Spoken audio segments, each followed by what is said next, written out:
Hello, everyone. It is my honor to welcome you all to the eighth and the last seminar of Aspire4Impact series. Today, we're here to talk about sustainability and business plan. My name is Azra Marash, and I'm the lead of the Awards and Grants sub-team in 6429 Fourth Dimension.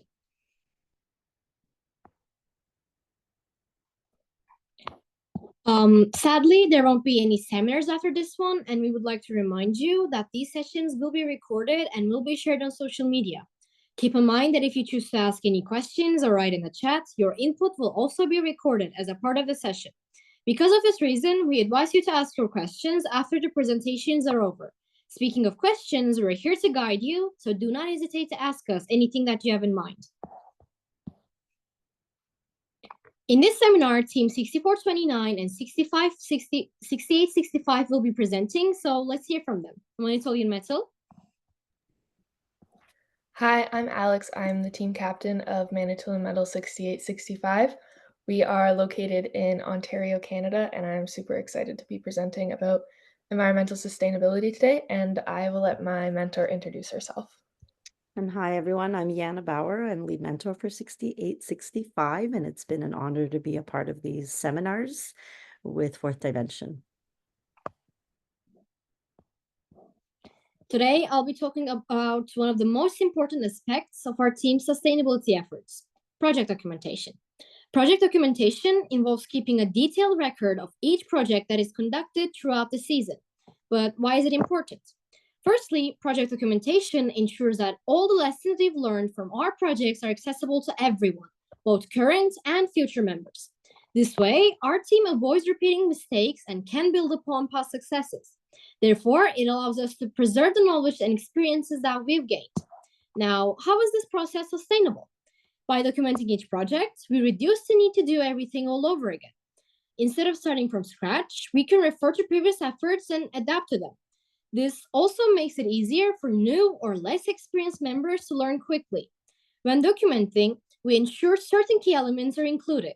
These are the aim of the project, so we understand its purpose and goals, the outcomes and results to track our progress and measure success, the responsible team members to maintain accountability, and feedback and reflections, which help us identify areas for improvement later on. Demir, you may continue. Now, let's talk about how we maintain sustainable connections, an essential part of our team's long-term success. Starting with youth mentors, these are former team members who have stepped back from active participation but are still in high school. Well, most of them are 11th graders. They share their ideas, offer guidance, and help current members based on their past experiences. Then we have our alumni, who have moved on to university but remain closely tied to the team. Their involvement is really valuable, especially during high-stakes moments such as preparing for competitions or drafting critical documents like our impact essay. Alumni frequently provide feedback, share advice, and serve as role models for our current members. For example, one of the unique ways we maintain our relationships with our alumni is through our 19 Awards group. This group includes all team members from the past 9 years who are and were a part of the Awards and Grants sub-team. For example, when we're working on important submissions, such as our impact essay, or we need some advice on our presentations, we reach out to the group for feedback or any advice that they might have. Additionally, we host an annual event called Homecoming. This gathering unites alumni, youth mentors, and current members to celebrate our achievements, exchange ideas, and reflect on our progress. Alumni share their personal stories, which inspire and guide the team while keeping our traditions alive.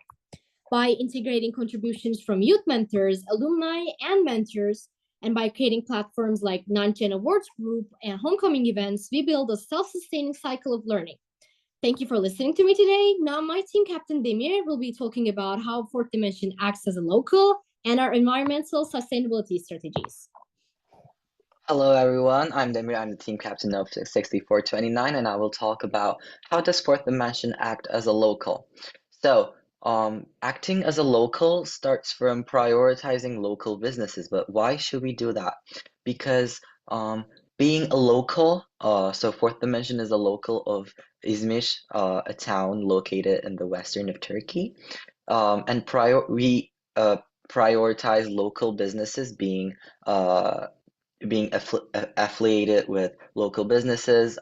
We try to choose our sponsors and our project partners from local businesses, but why should we do that and why do we do that? Because actually creating a sustainable environment, we believe, goes through creating a local, sustainable, socio-economical environment. It is a cultivation for us. So when searching for strategic partners, when searching for sponsorships, we prioritize getting in contact with local businesses, and afterwards, we elaborate on our socio-economical circumstances and our SWOT analysis. So the SWOT analysis includes strengths, weaknesses, our opportunities, and our threats. This allows us to go for empathy because rooting from the same geographical environment, probably these local businesses do face the same socioeconomical circumstances and have the same SWOT notions as you. So this allows them to have empathize with you, which much with a larger company wouldn't be able to do so when you're collaborating with a national company or an international, a global company. It is not that possible to have this bond, have this connection with them when compared to the personal bond with your local businesses. And our third step goes through searching for in-kind support. This in-kind support includes any kind of products or services that the company, the local business that you're working with, actually sells them for profit or like offers the service for profit. For example, if you're looking for a metal sheet for your an aluminium sheet for your robot, then try to find a local business that actually sells this in-kind support, this aluminium sheet, so that they will be able to help you much easier and much faster and much more cheaper for them, so that they will be able to help you with the most efficient way. And lastly, the last part of being a local, the giving back culture. The businesses that you're collaborating with are your neighbors, the people from your same town. So this is your community. So giving back culture um, is one of the most important notions of 40. So for example, we had the Hugo Boss, the factory in Izmir, Hugo Boss factory, as our sponsorships in like 3 years before, I believe. And we were also looking for a way to say thank you, a way of giving back what we have received. So we were also at the time searching for a place, a center with socioeconomically disadvantaged middle school children. So we've asked not an education center, not a public school, but the Hugo Boss factory for the children of the blue-collared workers. So we we got in contact with the Hugo Boss factory, and this allowed us to give back to them what we have received from them in a way to say thank you. And then our sponsorship continued for another year, and we believe it played a crucial role in this. So and lastly, on behalf of 4D, we have environmental sustainability. So we've talked about your town's economical sustainability, about your team's sustainability, but all of this actually rooted from the environmental sustainability notion. So of course, 4D prioritizes the reduce, reuse, and recycle link process. So starting from reducing, we use all teams use tons of documents, tons of spreads of sheets of paper. So when we realized that we were using probably thousands of spreads of sheets of paper, we try to reduce it within our team and try to promote that, which is a part of the responsibility that I'm going to talk about later. So reducing the paper waste, we've been, for instance, we have been publishing and printing and publishing a science booklet for 7 years now. It's called the STEAM Magician Science Booklets, which include like STEM videos, STEM experiments. So last year, instead, we printed a QR code that leads to these experiments as a Canva link, so that we were able to save probably hundreds of sheets of paper. And the mechanical part of the competition, there are just for within our team, there are probably thousands of bolts and rivets wasted each year because we just love to buy new bolts for some reason. So being more organized actually allows you to have a clear observation of what you have in hand so that what you don't have to buy. And moving on to reusing, consider using last season's robots parts so that you will, firstly, for your team's budget, be an advantage of that, and then afterwards, of course, the environmental sustainability so that the metal wastage will be less. And maybe you can consider taking care of your stationary equipment so that you will be able to use them in the next season also. And lastly, recycling. For instance, you can consider collaborating with paper recycling factories. So for example, 6429 has been collaborating with Tire Kutsan Paper Recycling Factory, which is also located in Izmir for our chance. We've been sending them our waste paper and taking back the recycled paper as a part of our environmental sustainability goals. And also, speaking of energy needs, you should call on renewable solutions for your lab. For example, we've been using solar panels to feed our energy need. So any kind of renewable energy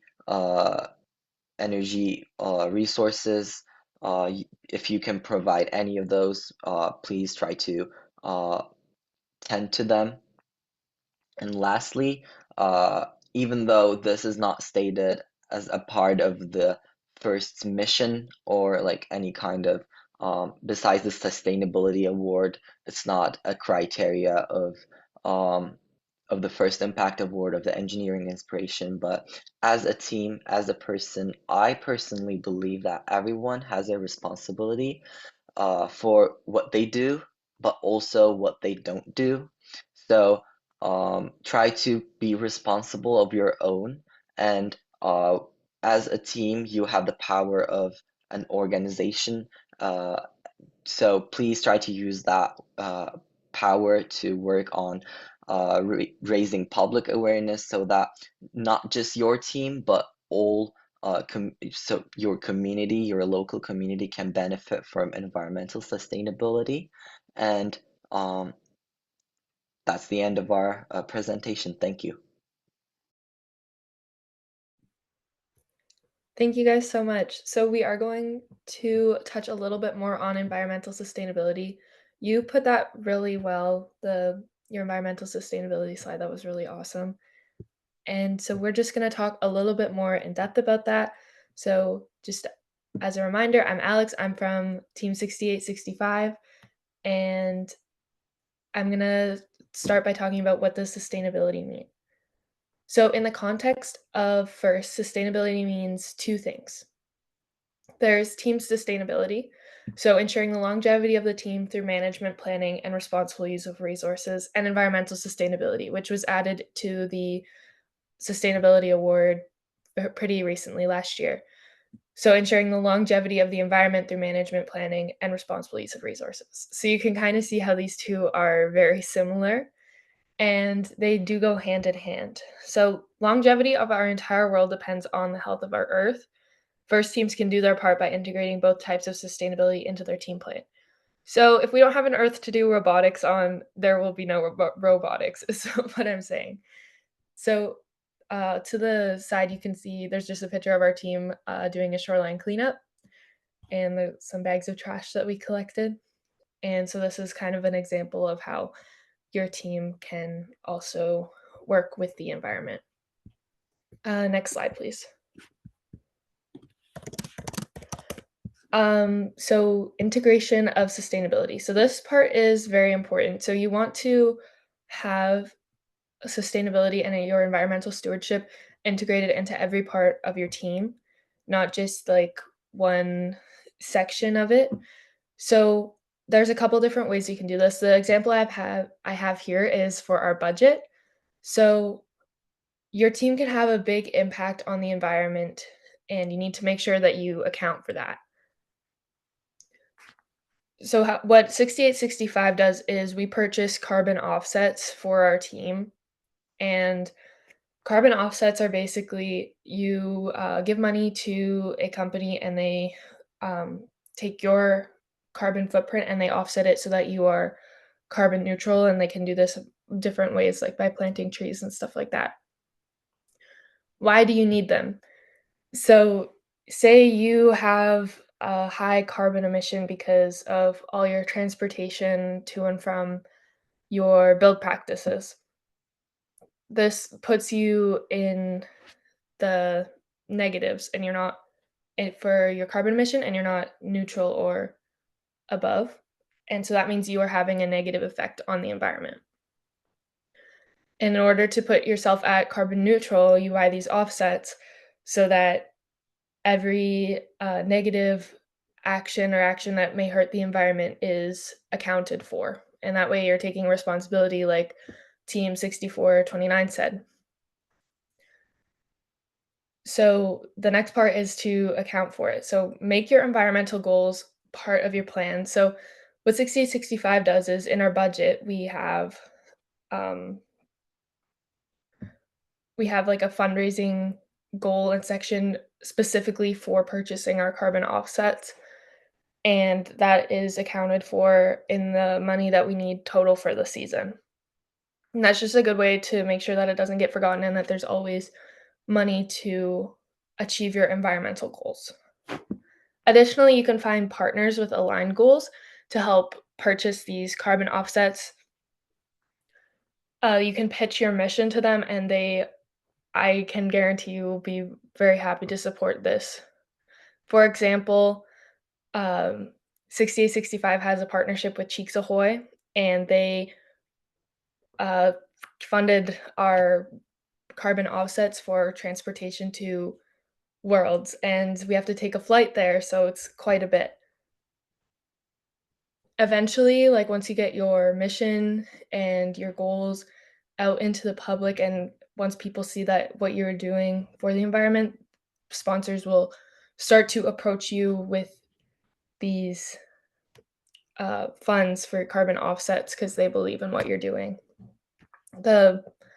It's very important to be like authentic in these goals and really make sure that you're committed to achieving them.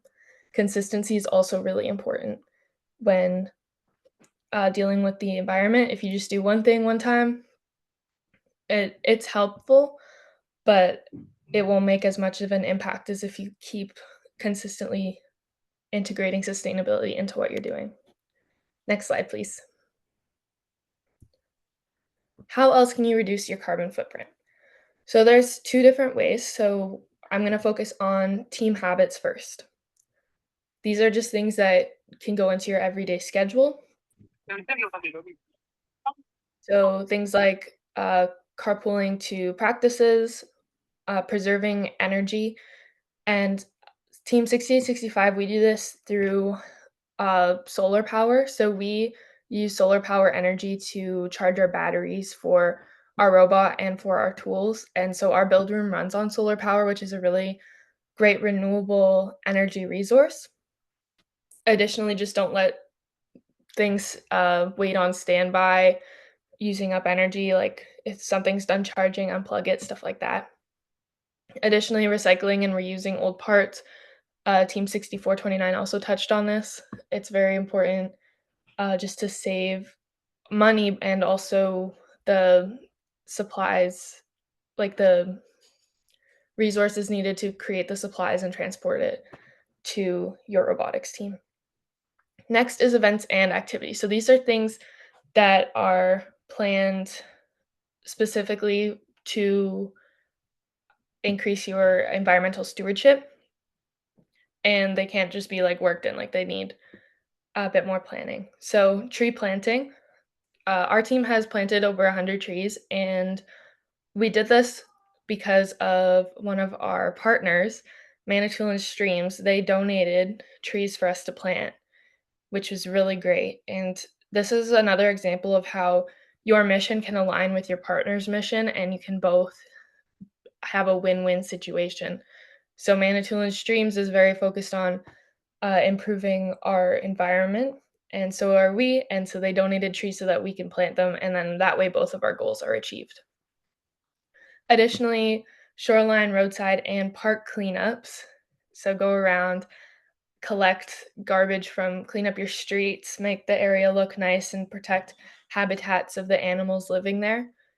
This can be a really fun way to get your community and your team engaged in environmental stewardship, and it's a great group activity. You can also make it a competition, like who can collect the most bags of garbage, and just make it really fun. When our team did this, we were cleaning up a playground and we stopped for like 20 minutes to play on the playground. And then after, we all had some snacks, and you can make a day of it. It doesn't have to be just like, oh, gross, we're picking up garbage. It can be something really positive. Like, we are picking up garbage and we're making our area better for everyone, and you get to have fun with your friends while doing it. Additionally, you could do battery and e-waste drives, so collecting batteries from your school and your community so that they can be recycled properly and not just thrown into the landfill, and e-waste drives where you can recycle old machines and electronics. Usually we do these through another company, and it's what's really nice about the e-waste drives is that some companies, they pay you money for how much weight of electronic waste that you collect. And so it's a good way to raise money for your team as well as doing something good for the environment. Next slide, please. All right, promotion. So spreading the message around your community is very important. You can do this in a couple different ways. So promotion in your initiatives. So this is another piece on integrating environmental sustainability into different things that you do. One of our goals last year was to improve literacy in younger kids interested in STEM. And so we wrote the Robo Friends book. Now, we also included environmental sustainability as a huge piece in this book so that it is in line with our team values, but also achieving our original goal of promoting literacy. And so that not only got kids interested in STEM and reading, it also got them thinking about their environment and the animals that live in it. Another way you can promote environmental sustainability is to get everyone involved. So there are different ways that you can do this. We do this through design challenges. So each year we send out a challenge to our community to design a robot and send it in, like just like a sketch, and then they send it in and it's judged, and the winners get a prize, which is pretty cool. I love prizes. And we often include a piece of environmental sustainability into these challenges just to get people thinking about engineering and also how engineering can go hand in hand with our environment. So we had a couple years where there was a invasive species robot, like remove invasive species off the bottom of boats, and we had a tree planting robot and snow removal robot. And these are all just great ways to get people thinking, especially younger kids thinking about their environment. Additionally, we use our social media to advocate for environmental sustainability. Posting eco tips is a great one, or just promoting your already environmentally sustainable initiatives. And social media is a great way to get the word out there to beyond just your community, because your social media can be seen by anyone in the world. And it can also inspire other teams, because other teams might not be able to see what you're doing in your community, but they can see what you're doing on your social media. Next slide, please. So our toolkit. This is a resource that 6865 created to help teams integrate environmental sustainability into their business plan and their budget and stuff like that. What's important is having a sustainability mindset. This is kind of what the toolkit touches on. So consider environmentally friendly improvements in everything that your team does. It doesn't just have to be like specifically planned out. It can be integrated in a way that benefits your team and the environment. So different ways you can do this is like change to energy saving light bulbs, switch off the lights. I know that's a pretty common one. Like you can do that anywhere. Unplug things that are done charging. Turning your heat down in the building saves a lot of energy. You can do different challenges like be vegetarian for a day or have vegetarian meals at your team practices or dinners if you guys are getting together. And things like clothing drives, and we touched on tree planting. One thing that's pretty important is locally sourcing your materials. That saves a lot of carbon emissions because it doesn't have to travel as far to get to you. Especially us, we're pretty rural, so using materials shipped from far away is a great deal of emissions emitted in our name. So locally sourcing not only builds partnerships with those around you, but it also helps the environment. You can start a composting program, or you can even start collecting recycling at competition, bring recycling bins and help teams figure out sorting the water bottles in their pits or different cans and stuff in the crowd instead of all of it just going into the garbage. If your team has access to a 3D printer, it is a great way of saving transportation on parts getting shipped in, because you can make your own parts, especially if they're pretty small. If you need some more help, there is a QR code to our sustainability toolkit.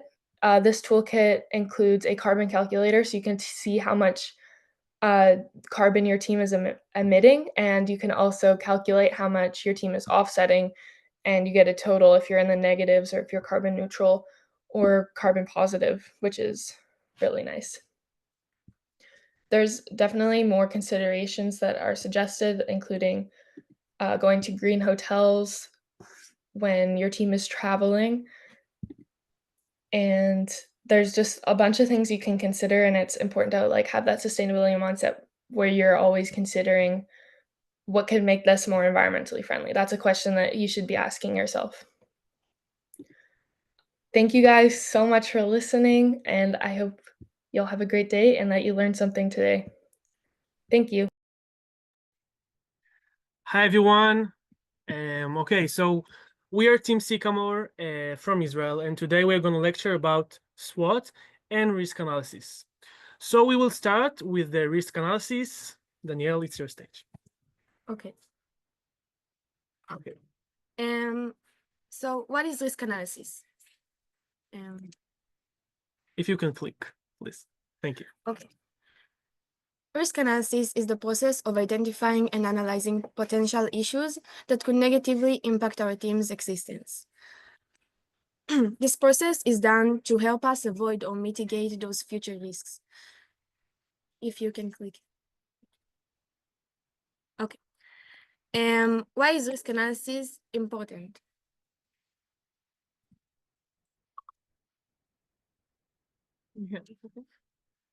Okay.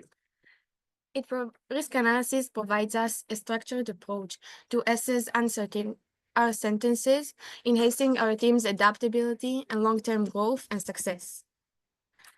It is important to identify those risks in an early stage so that we could change them. Okay. So risk analysis, what it is. So the first one is sponsors. The second is workspace, knowledge, and time. I'm gonna talk about each part. So sponsors. So is the team budget due to income, okay? Income and outcome. Capitalize sponsorship opportunities to ensure financial sustainability, okay?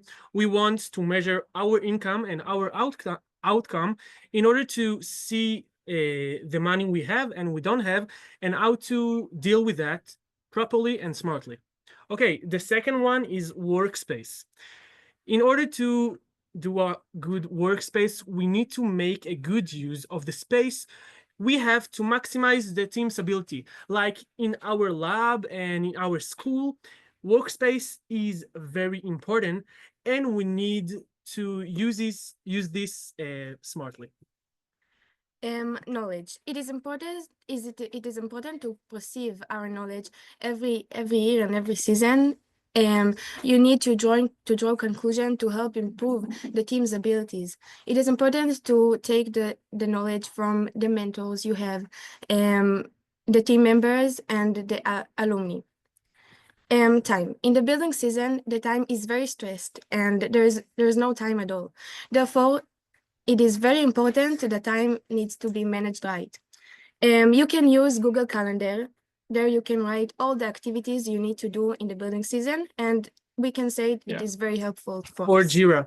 Like I'm the captain of the team and we are using all the time Google Calendar, to maximize the time of the team, to divide the time we have in a week to each sub-team and each team that we will all be organized together. So this is risk analysis.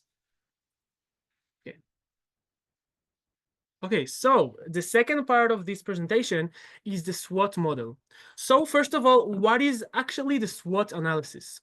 A valuable framework that we can help to evaluate your team from different angles and discover new ways to grow and improve. Every important team needs to work with SWOT analysis in order to work good.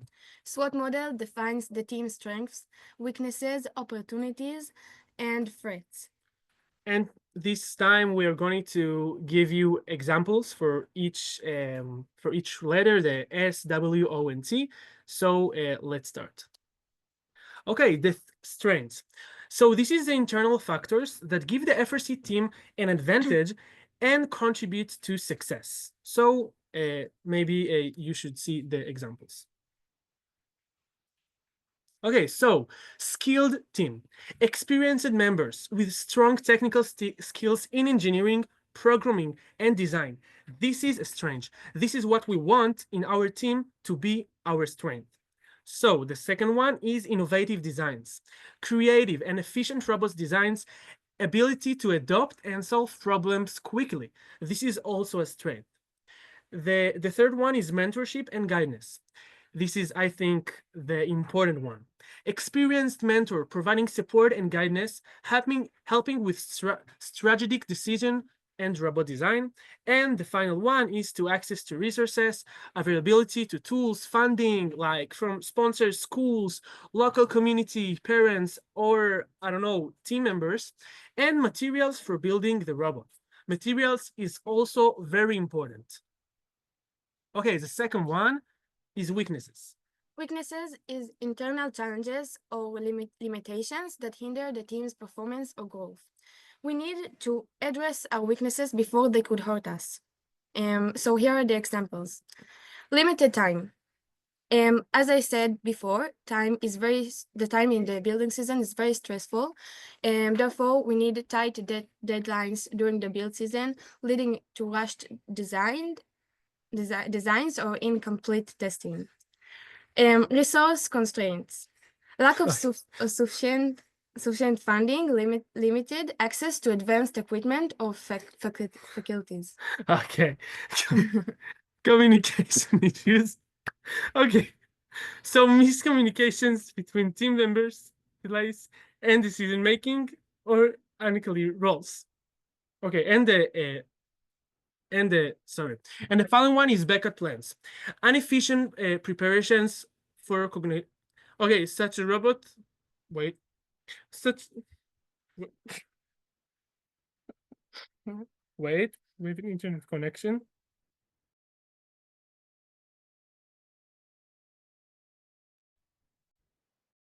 Okay, we're sorry, and we're going to the next one.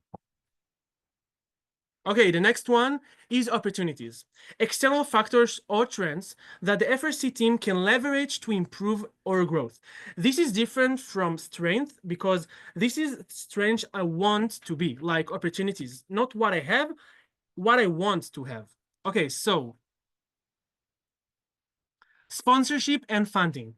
Potential to attract new sponsors, secure additional funding, or collaborate with local businesses for resources. This is opportunities we want to have our team. Okay, new technologies. Access to advanced technologies such as automation, sensors, or software tools that improve robot performance. Like in our team, we invented a new camera called Hamdal. So this camera can, I don't know, detect the things in the field and know the potential position each time. So this is new technologies. This is our opportunities to be better, to be smarter. Okay, community engagement. Opportunities to increase outreach and build awareness of STEAM and robotics in local community or schools. This is our opportunity to make this world better, to contribute to others, and to learn new communities about STEAM and about technology and science. And the final one is mentorship and networking, collaborating with other teams or gaining advice from experts in the robotics field. Okay. And this is the last one, threats. Threats is external challenges or risks that could negatively impact the team's performance or future. Those threats we need to avoid because they could impact us in the future of the team. We need to predict them. We need to learn to how not to do them. And how to avoid them. Yeah. Here are the examples. Competition. Stronger teams with better resources, more experience, or advanced robot designs, they could impact the success of our team. Therefore, we need to prepare the team of this threat, and we can only grow from that. Yeah. Changes in rules. Adjustments to the competition rules that might disadvantage our robot design or strategy. We need to adjust our team abilities to the rules because they are not always address our abilities. Yeah. Budget cuts. Reduction in funding from school sponsors or local community, limiting resources for building the robot or attending competitions. Technical failures. Unforeseen robot malfunction, sensor failures, or programming bugs that cannot be resolved in time. Which these things you can also help the website Chief Delphi, because there you can contact with other teams, contact with them, and they could really be useful with something that you can't have a solution for it. Yeah, and moreover, we can predict that. We can be ready for those events and those things. So when it will be and when it will be happen, we will be more ready and more smart that we can do this better. Okay, so this was the presentation. If you can click. Okay, this was the presentation about SWOT and risk analysis. We hope you learn well and, learn a little more about SWOT and risk analysis and how to deal with that and how to be smarter to write that. Thank you. Thank you very much. We all thank today's presenters, and after all, we thank to all of the collaborators that have took part in the 8 seminars that have been conducted each week in the last 8 weeks. We've all been working since the beginning of October. I know it was an overwhelming process to be presenting each week at the same day at the same time. But I thank to all of the collaborators that have spent hours for this outreach. Um, and also thanks to all participants. We all wish you the best. We wish that you adapt at least one thing to your team that you have observed and found that it possibly can do a positive impact on your team. And we all wish you a great kickoff. We all wish you a great build season. We have the 2025 Reefscape ahead of us, and I hope it will be filled with fun, learning, and achievements. And after all, I wish you have a great year. I hope you have a great year. The new year is ahead, and I guess it's time to say goodbye. It has been an honor and a joy to work with all of you, and goodbye. Take care. There you go. Bye.